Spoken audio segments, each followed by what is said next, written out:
Bienvenue à toutes et à tous et merci de nous retrouver ici à Malabo en Guinée équatoriale. Nous sommes au Centre international de conférence de Sipopo où les chefs d'État et de gouvernement de la communauté économique des États de l'Afrique centrale sont en train d'arriver pour la 24e édition de leur sommet ordinaire, qui se tient donc ici dans la capitale de la Guinée équatoriale.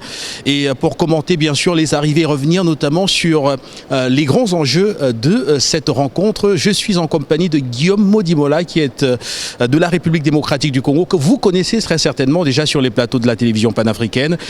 Guillaume est de la presse présidentielle de la République démocratique du Congo, mais toujours est-il que vous êtes également un analyste et consultant et nous avons le plaisir de vous avoir ici. Merci beaucoup de nous accueillir dans ce magnifique pays qui est la Guinée équatoriale. On fait face à l'océan Atlantique juste en face de nous, ces pays pétroliers, ces pays magnifiques avec le gigantisme de ces immeubles, surtout ici à Sipopo, à l'île capitale Malabo, où nous venons pour la 24e session ordinaire de la communauté économique des États de l'Afrique centrale. Et dans cette nouvelle édition, on a vu le thème, c'est la consolidation de la réforme pour relever les défis de l'intégration régionale en Afrique centrale. L'intégration régionale en Afrique centrale, on en a besoin.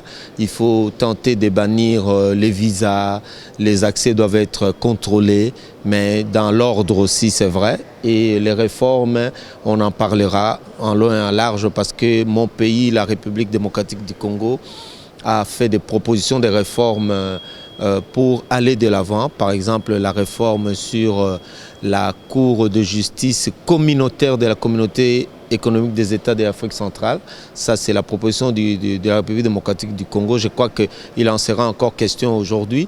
Et mon pays, qui a été médiateur dans la crise au Tchad, avec des résultats probants. La preuve, le Premier ministre Succès Mansra, qui est là, est le produit de cette médiation.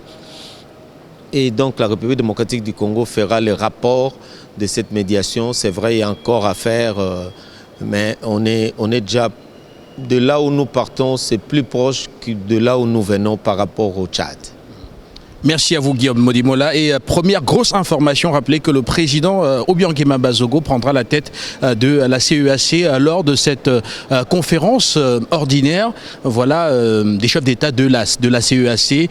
Le fauteuil était jusqu'ici tenu par le Gabon et le Gabon, donc ce mandat a expiré et maintenant c'est le président Obiangema de la Guinée équatoriale qui arrive et trouve des dossiers brûlants. Déjà il y a la présidentielle au Tchad, Guillaume, du 6 mai prochain, avec notamment toutes les tensions que l'on a connues dernièrement avec la mort, voilà, du principal challenger, de celui qui était présenté jusqu'ici comme étant le principal challenger de Mahamat Idriss Déby Itno, le président du Tchad. Il y a aussi, bien entendu, la situation à l'est de la République démocratique du Congo, le président Obiang qui est appelé donc à connaître de cette situation parce qu'effectivement, en tant que président de la CEAC, deux membres importants se retrouvent dans une situation compliquée. Il s'agit du Rwanda et de la République démocratique du Congo avec les attaques à l'est du pays du groupe M23. Soutenu selon de nombreux rapports internationaux donc par le Rwanda, le président Obiang qui certainement va tenter de désamorcer cette situation qui devient de plus en plus tendue. Et un autre enjeu crucial, ce sera bien sûr la transition gabonaise. On sait que le président Oligui Nguema du Gabon veut très rapidement que son pays soit rétabli au sein de cette organisation après la suspension qui est arrivée à la suite du coup d'État. Le président Obiang doit également gérer cela et voilà donc de façon ramassée avant qu'on en vienne aux réformes pour le développement. Guillaume, voilà donc trois dossiers chauds qui attendent le président Obiang Nguema qui prendra donc fonction tout à l'heure en tant que président en exercice de la CEAC.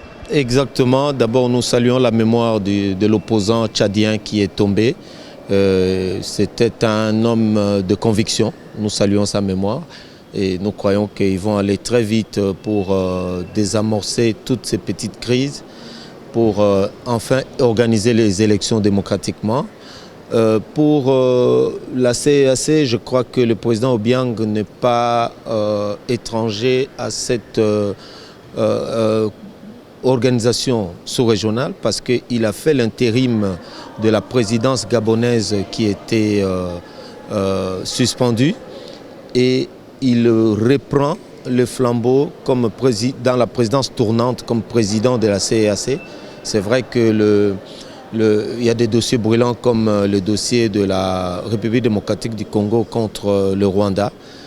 Tous les rapports ont démontré que le Rwanda soutient les terroristes du M23 qui sèment la panique, la mort, les déplacements des millions de populations à l'est de la RDC. C'est très très pénible. C'est une communauté, la communauté doit régler ça.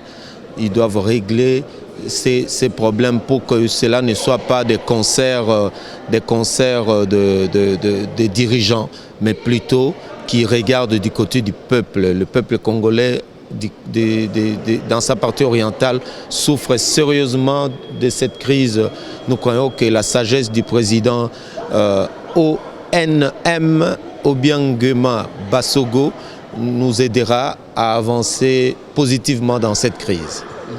Et le président Obiang qui est habitué à de la très haute diplomatie. Et on aura d'ailleurs l'occasion de revenir sur de grands engagements dans lesquels on a déjà vu le président, notamment dans la coordination des systèmes de renseignement en Afrique et dans la lutte contre le terrorisme, le plaidoyer mené pendant de nombreuses années aux Nations Unies pour que le monde entier puisse mieux se mobiliser dans la lutte contre le terrorisme transfrontalier. On va en parler, Guillaume, et toujours pour rester dans les enjeux de ce sommet de Malabo, rappelez que vous êtes venu avec des propositions assez importante. Vous souhaitez qu'il y ait une haute cour de justice de la CEAC qui soit appelée à connaître notamment d'un différend comme celui qui oppose aujourd'hui votre pays au Rwanda. Vous pensez que si on avait une telle institution, on aurait été capable de régler tout cela en famille, on aurait pu, pourquoi pas, juger et trancher dans la sous-région même. Alors quelles sont les autres motivations qui vous poussent aujourd'hui à faire une telle proposition ? Vous savez que tout ce qui est juste, c'est la justice. Passez-moi l'expression. C'est pour que nous fassions départager par des institutions objectives. Une cour de justice est une institution objective, surtout internationale, comme on la veut, cette cour de justice communautaire. Tous les pays membres, tous les 11 États membres enverront sûrement de hauts magistrats pour régler des différends concernant d'abord le différents membres, les conflits frontaliers, les conflits armés, les conflits d'agression par exemple, et éventuellement proposer des sanctions même coercitives parce que sans sanctions, beaucoup de gens se cramponnent dans leur déni et dans leur dénigrement des décisions. Il faudrait que tout le monde s'engage à respecter les sanctions qui sortiront, n'est-ce pas, de cette cour que nous proposons à la sanction de tous les 11 États membres. Ouais. Et le président de la République démocratique du Congo, Félix Antoine Tshisekedi Tshilombo, qui est attendu ici à Malabo, en Guinée équatoriale, dans ce centre international de conférence de Sipopo. Il ne devrait plus tarder. Son avion a bel et bien atterri tout à l'heure avec encore des scènes de liesse populaire. Même ici à Malabo, le président Tshisekedi a été fortement acclamé à son arrivée donc à l'aéroport international de Malabo, au pavillon présidentiel. On a vu que beaucoup de Congolais avaient fait le déplacement. Rappelez qu'il y a pas mal de Congolais aussi ici en Guinée équatoriale et même des Équato-Guinéens présents qui ont ovationné le président Tshisekedi. Certainement parce que c'est un homme de proximité, un homme du peuple. Il vient du peuple et est resté très proche du peuple, comme on peut le voir, notamment avec le résultat obtenu lors de la dernière élection présidentielle. Alors vous, Guillaume, vous étiez là, vous avez vu ces images. Qu'est-ce qu'elles vous ont dit? Qu'est-ce qu'elles vous parlent?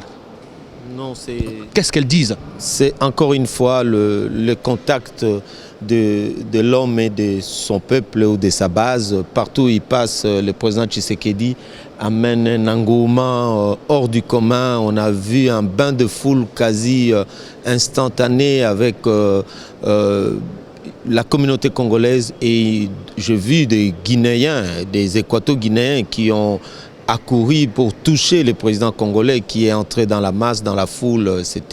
C'était émouvant. Et son avion, l'avion officiel de la République démocratique du Congo a atterri à 9h30 local. Et d'ici peu, il va arriver dans la salle de conférence des Sipopo qui donne face à l'océan Atlantique dans ces magnifiques paysages et cette végétation hors du commun propre à la forêt équatoriale. Voilà. Et la Guinée équatoriale et le centre international de conférence de Sipopo, rappelez que nous sommes dans une station balnéaire, ça peut bien se voir, vous avez bien fait de le marteler. On est bercé par les vents qui viennent de l'océan et qui nous donnent donc toute la sérénité qu'il faut pour pouvoir travailler. En parlant bien sûr de tous ceux qui participent à ces assises de Malabo, à cette 24e session ordinaire donc de la conférence des chefs d'État de la CEAC. Et donc tout à l'heure, on verra ici même sur ce tapis rouge le président Félix Tshisekedi à son arrivée. Il rappelait que de nombreux autres chefs d'État ont déjà fait leur arrivée, notamment l'autre du jour, le président Obiangema Bazogo, qui a foulé ce tapis rouge il y a quelques instants maintenant et qui a été installé effectivement à l'intérieur, dans le salon d'honneur, en attendant l'ouverture des travaux tout à l'heure. On a également vu le Cameroun qui s'est fait représenter par son ministre des Affaires étrangères, voilà, le jeune Bella. Mais là, voilà qui est arrivé en remplacement très certainement en représentation, autant pour moi, du président camerounais, son Excellence Paul Biya. On a vu plusieurs autres. On a vu la délégation congolaise avec à la tête le Premier ministre, voilà, Antoine Colinet Makosso qui est arrivé. Et vous avez un peu souri parce que c'est le voisin de l'autre côté. Oui. On a arrêté de faire surveiller le fleuve à nos voisins d'à côté et on vient parler encore une fois des choses sérieuses pour l'avancement de cette communauté qui est, comme on l'a rappelé, à sa 24e session ordinaire. Il y a eu quelques sessions extraordinaires, mais là c'est la 24e session ordinaire et nous croyons et nous pensons que nous sortirons d'ici avec de très très bonnes résolutions et nous faisons confiance à la sagesse du président Obiangema Bazogo. Voilà. Et tout à l'heure, j'ai un tout petit peu écorché le nom du Premier ministre de la République du Congo. Il s'agit bien sûr de Anatole Colinet Makosso qui est donc arrivé accompagné de la ministre Babakas avec qui ils sont arrivés donc certainement pour représenter donc le Congo, le voisin d'en face de la RDC, comme je venais de le dire. Et avec le concours bien évidemment de Monsieur Priso Ngasaki qui assure la prise de vue en direct ici à Sipopo en Guinée équatoriale. On va tout à l'heure, on va voir l'arrivée qui se précise actuellement. On ne sait pas encore quel chef d'État arrive ou alors quelle délégation officielle fait son arrivée ici au centre international de conférence de Sipopo. Mais toujours est-il qu'on voit effectivement les gyrophares de la police et de la garde nationale se signaler. Et on voit déjà le fanion, je crois que c'est le président Faustin Archange Touadéra de la République centrafricaine qui fait son arrivée parce qu'on voit effectivement que le véhicule, voilà, on va dire ça comme ça, bas pavillon de la République centrafricaine. On voit le fanion de la RDC qui s'agite, bercé aussi ou alors animé par les vents de cette belle cité balnéaire de Sipopo. Et donc dans quelques instants, il va arriver le président Touadéra. Rappelez que c'est le président en exercice aussi de la CEMAC. Il est le président en exercice, autant pour moi, de la CEMAC et a fait donc son arrivée ici à Malabo pour ce sommet hautement stratégique. Oui, exactement, le président Touadéra, le professeur mathématicien Touadéra va descendre de sa limousine pour venir assister et participer activement à cette 24e session ordinaire de la CEAC, cette grande communauté. Nous partageons la République démocratique du Congo et la République centrafricaine, nous partageons le bassin du Congo avec eux. Donc nous sommes très très proches, on partage une longue frontière. Et donc le président Faustin Archange Touadéra, président en exercice de la CEMAC, voilà, qui arrive. Tout à l'heure, le président Obiangema Bazogo sera installé comme président en exercice de la CEAC. Donc finalement, c'est l'Afrique centrale qui va. C'est les 6 pays de l'Afrique centrale qui sont au commandement, on peut le dire ainsi, de l'ensemble voilà, de l'ensemble de la sous-région. En rappelant que voilà, dans la CEAC, on a d'abord les 6 États de la CEMA et puis élargi bien sûr à d'autres États qui ne sont pas dans cette communauté économique et monétaire, à savoir la République démocratique du Congo, l'Angola, le Burundi ou encore le Rwanda. Exactement, exactement. Mais là, c'est vraiment l'Afrique centrale parce que vous savez, pardon, la République démocratique du Congo a beaucoup de vocations. C'est en même temps un pays de l'Afrique centrale, de l'Afrique de l'Est, de l'Afrique australe. Vu sa grandeur, la République démocratique du Congo, c'est comme ça qu'on parle souvent de ces pays parce que c'est un pays phare, un pays centre, un pays au cœur même de l'Afrique, comme disait l'autre. Donc nous attendons, n'est-ce pas, de grandes résolutions dans cette 24e session et je crois que d'ici là, les autres chefs d'État vont arriver pour commencer cette session. Et donc nous notons également l'arrivée à présent du secrétaire général du Parti démocratique de Guinée équatoriale, son Excellence Renonium Ossa Ossa Okoro, donc qui vient d'arriver. Et donc le pas alerte son Excellence Félix Antoine Tshisekedi Tshilombo, président de la République démocratique du Congo, qui foule donc sur le tapis rouge de ce centre international de conférence de Sipopo. Et bien sûr Guillaume Modimola, vous qui êtes de la République démocratique du Congo, effectivement, ça vous fait chaud au cœur de voir votre pays aussi bien représenté, bien sûr, sans compter toute l'élégance aussi qui à la fin caractérise aussi effectivement le Congo et le président Tshisekedi qui quelque part porte cette élégance-là qui est vraiment assez frappante tel qu'on le voit sur ce tapis rouge, en dehors des dossiers bien sûr qui l'attendent. Effectivement, la République démocratique du Congo est représentée au plus haut niveau avec son président qui a toujours fait dire à qui veut l'entendre que désormais on ne parlera plus du Congo sans le Congo.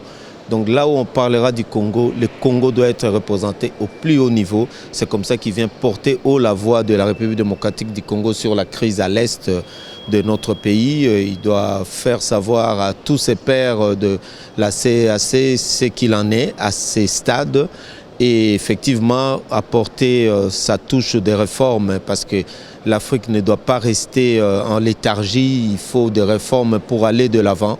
Cette réforme du côté de la Cour de justice communautaire, il va présenter cette incise et sans oublier son rapport sur la mission que lui avait confiée la Communauté économique des États de l'Afrique centrale sur le Tchad, cette mission qui a abouti avec la nomination, n'est-ce pas, de Succès Masra, le nouveau Premier ministre, qui est même ici pour représenter son cher pays. Et voilà, à part toutes les autres questions d'actualité, dont la prise de fonctions officielle maintenant du président Obiangema Bazogo, notre doyen, notre bien-aimé doyen, sage.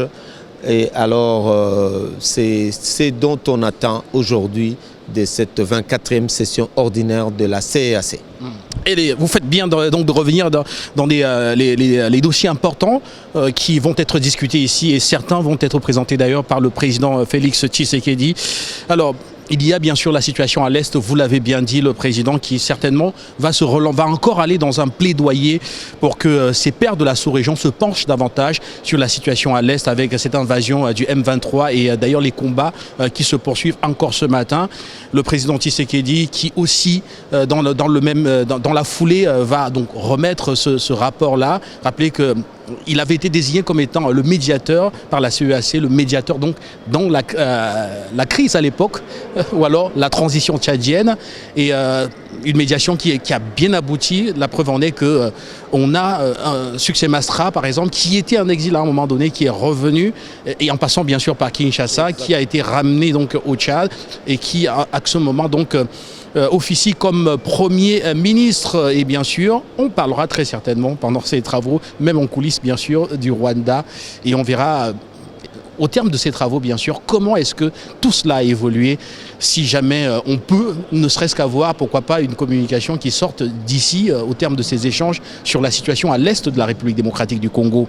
Nous attendons beaucoup de ces sommets parce que, comme je vous ai dit tantôt, le président Obiang Nguema est un sage, il connaît l'Afrique, il est là depuis plusieurs décennies et il a même eu à diriger à titre intérimaire la CEAC en remplacement du Gabon. Donc officiellement, comme on a dit, il va prendre ses fonctions. Dans sa prise de fonction, il ne manquera pas de nous donner sa vision de la crise de l'Est.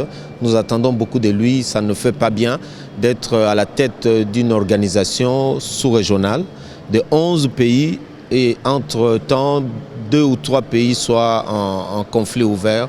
Ce n'est pas bien et aujourd'hui c'est un pays, selon les rapports internationaux, il y a un pays qui agresse un autre et qui utilise même des terroristes pour venir faire déplacer. Il y a près de 7 millions de déplacés dans la partie orientale de la République démocratique du Congo. Donc c'est près de 3 fois la population de la Guinée équatoriale.